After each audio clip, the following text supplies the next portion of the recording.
She broke into a house that wasn't hers and walked out with things that didn't belong to her. That part of the story? Pretty simple.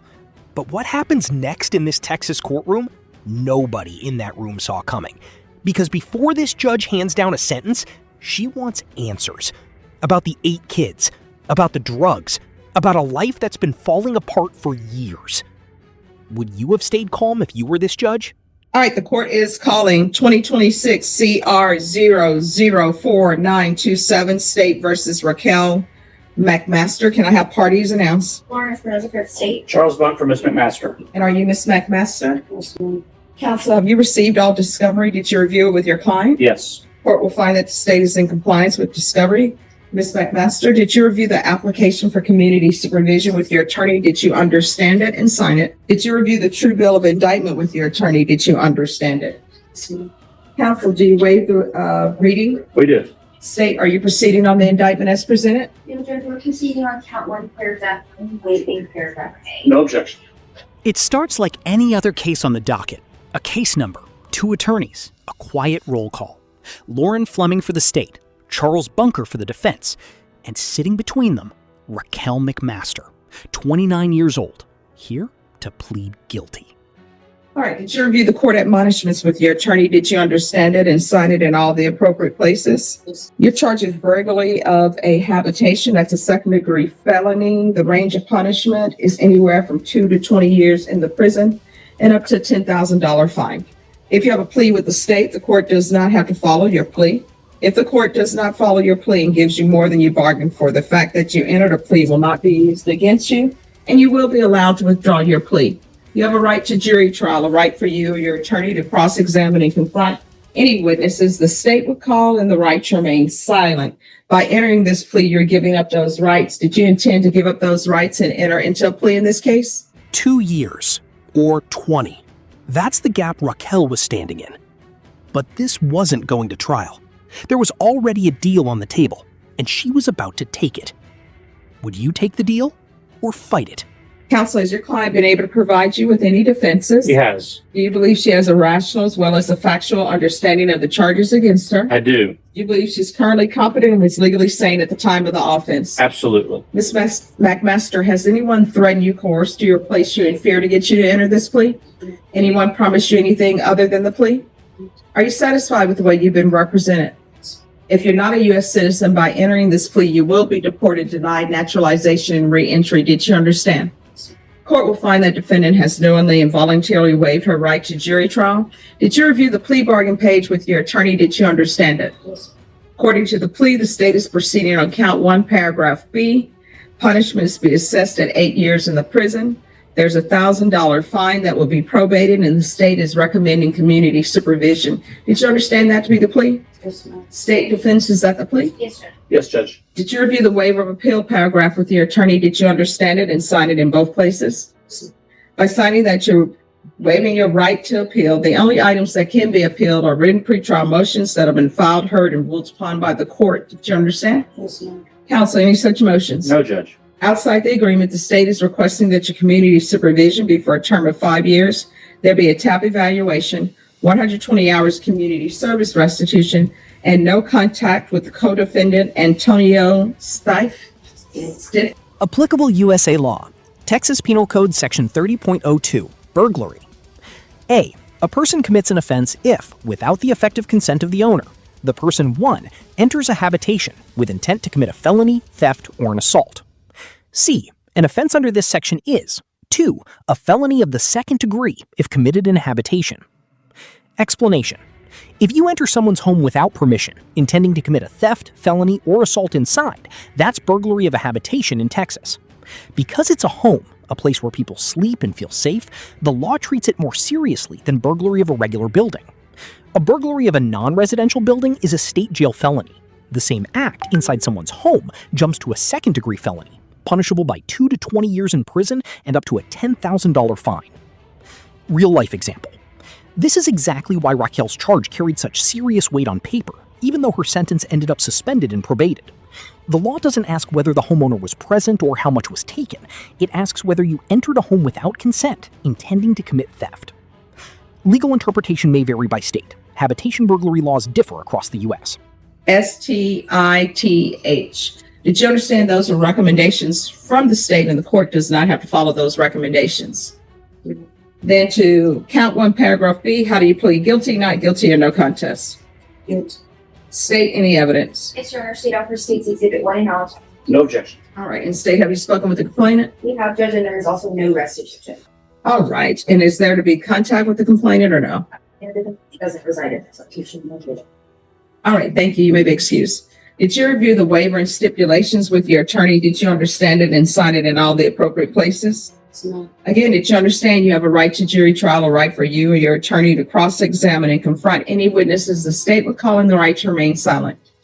Did you understand that today the state would be presenting evidence in the form of witnesses' statements and police reports, but most importantly, there'll be no live testimony? Did you understand?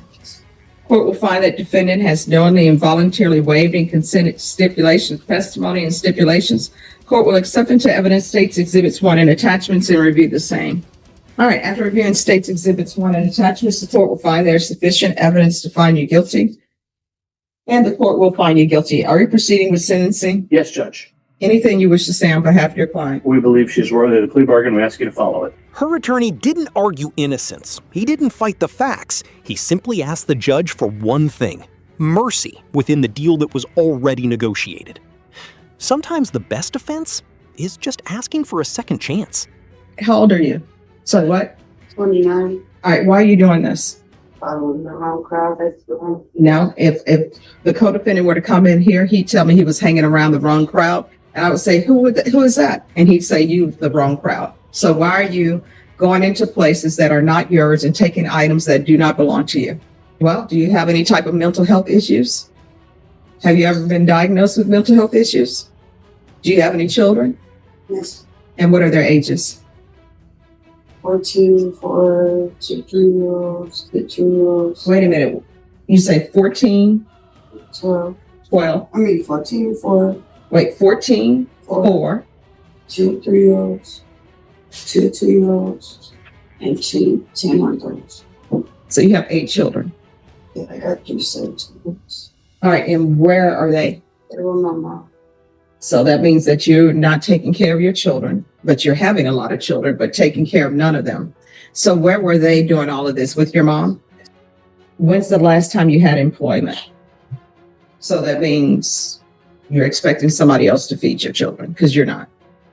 I'm gonna get a job at a temp agency when I get. So here's the thing. The last time you had employment was last year, right? 8 children, 3 different sets of twins, a teenager, and infants barely 10 months old, and not one of them currently living with her. They're with my mom, she says. And right there, the courtroom goes quiet. How does a judge even respond to that? So you're not doing anything except having children and breaking into apartments. Is there any drug issues with you? Yeah. All right, Mr. Bonk, Yes, Judge. what is going on with your client? Because she has all these children, and if her mom is taking care of the children, was Child Protective Services involved, or you just decided to? My mom got to because I'm unstable. All right, so why you think you're unstable? Because I don't have this thing. All right, Mr. Bonk, do you know what's going on with her and her living situation? Because I'm trying to. Where do you plan on staying when you get out of jail? Oh, that address. The address you put on, and whose address is that? My uncle. Your uncle. And that you've cleared that with him and he knows you're coming. Yes. And And you mentioned the tip agency. Have you, what are your plans? What the judge is saying, you gotta show that you got plans when you get out to do I'm something. gonna get a job at the temp and start getting my ID and going to parenting classes. And what's your mom's name? To Tina. McMaster. And this uncle that you're planning on staying with, does he have any children? So, and this uncle that you're staying with, is that your biological uncle or just a play uncle? And what's his name? Narrow. I'm sorry, what? Narrow. How do you spell that first name? And the last name? CANBELLE. How far did you go in school? To 9th grade. Why did you drop out of school? Because I got pregnant. And you say you're going to be doing a temp agency or something? What's your dream job? What are your plans for your future? How do you see your future going? And I'm asking you these questions because I'm trying to figure out what conditions to set for you so that I won't see you back here again. I plan on going back to school to get my GD. Okay. And then from there, I was making whatever job hires me at the time, but I want to open my own business. Okay. You're not currently expecting, right? No. All right. So let me say, yeah, you need to stop having children until you work on yourself and get yourself together. And right now, what you're telling me, your mom is taking care of your children. So you cannot go over there and be mom at this point. You understand? All right. All right.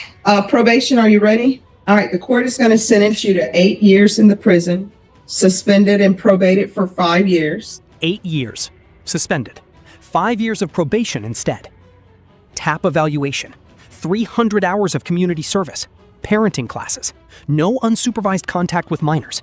And a referral straight into felony drug court. This isn't a free pass. This is a structured, supervised second chance, with an 8-year prison sentence hanging over her head if she breaks it. One mistake during probation, and it's 8 years, no questions asked. There's a $1,000 fine that will be probated. Proof of employment within 45 days of release. There's to be no employment as a home health care provider or with minors. There's to be no unsupervised contact with minors. There's to be regular reporting by Zoom or in person. Have you ever used any type of drugs in the past? And what would that be? All right. But later, we learn there's more to it than weed. The judge orders a drug court referral specifically because of methamphetamine use. And here's the moment that says everything about how this judge operates. She doesn't just punish. She tells Raquel directly, be honest with the program, because they're going to help you hold your life together. A judge pushing for rehab, not just punishment. Fair or too soft? We're going to do a TAP evaluation, follow recommendations, and Charles, Yes, sorry, Judge. Attorney Bond. Yes, Judge. I'm going to do a referral to felony drug court in custody because the day is Tuesday. If I sign the referral today, which I will, they will have you evaluated before the week is out, at the latest Monday. And the reason why I want to do the referral for felony drug court is because of the methamphetamine use. You need to be honest with them about that. And felony drug court, they will be there to hold your hand until you get your life in order. They will help you with your employment. The conditions that I'm setting, they may change those conditions if they see that something would suit you better. So be honest with them because it's a great program. It's an intensive program, but you can complete it and do it. You understand? Mhm. All right. That's yes or no. Yes, ma'am. All right. I always say that because when I was young, my mom took me to a doctor's visit, and I think I was maybe 4, believe it or not, very shy me. The doctor was asking questions. Charles is like, no. And I was like, mm-hmm. And my mom was like, just 1 second. And she took me outside. She's like, Stephanie, we don't do mm-hmm. She's like, it's yes or no. Okay. So be confident. All right. TAP evaluation, follow recommendations. In custody, I'm going to want a referral to felony drug court. Field visits 1 time per month for 6 months.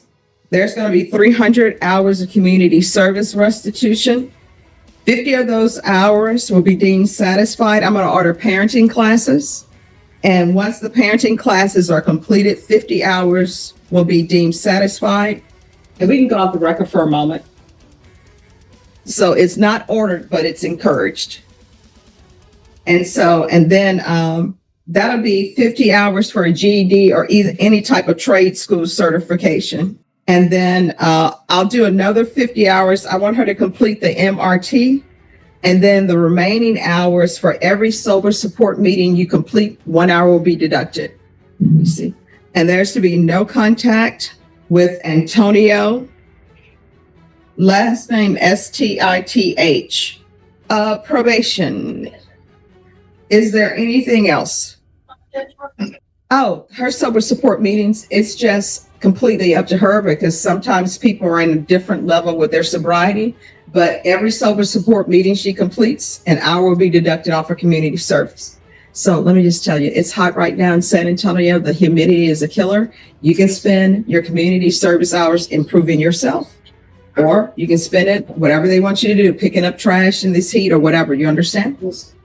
Is there anything you need from me to be successful? All right. Did you review the document entitled Trial Court Certification of Defendant's Rights to Appeal with your attorney? Did you understand it and sign it? All right. Because this is a plea bargaining agreement, because I followed your plea bargaining agreement, and because you waived your right to appeal, you do not have the court's permission to appeal. Because this is a felony conviction, you're not allowed to own or possess any weapons or ammunition. If you have a question over what that is, you'll need to speak to an attorney. You understand? All right. So here's the thing. Your life has not started out the way it should be, right? And hopefully you want to improve your life. And right now, you haven't been a mother to your children. Hopefully you want to someday be in their life. In order to do that, you need to start right now doing better things. And everything that you do from here on out, if you're not going to do it for yourself, ask yourself, is this something that would make my children proud of me to say that's my mom? If the answer is no, don't do it. And then, right before she lets her go, the judge says something that isn't legal at all. It's personal. A simple test for every decision Raquel makes from here on out. Would your kids be proud of this? Not the law, not the paperwork, just that. That line right there, did it hit you too? This case isn't really about a burglary. The break-in is almost a footnote by the end of the hearing. What stays with you is a judge who had every right to simply read out a sentence and move on, and instead spent 10 extra minutes trying to understand a person, not just a case file. Whether that approach works long-term is impossible to know from one hearing, but it's a rare moment of a courtroom treating rehabilitation as seriously as punishment. Do you think felony drug court actually works, or just delays the inevitable? If Raquel completes probation, the drug court program, parenting classes, and her community service, this case closes without prison time. If she violates any condition, including a single drug test failure or a motion to revoke, the original 8-year sentence becomes active immediately with no second negotiation. The judge made that consequence explicit on the record before the hearing ended.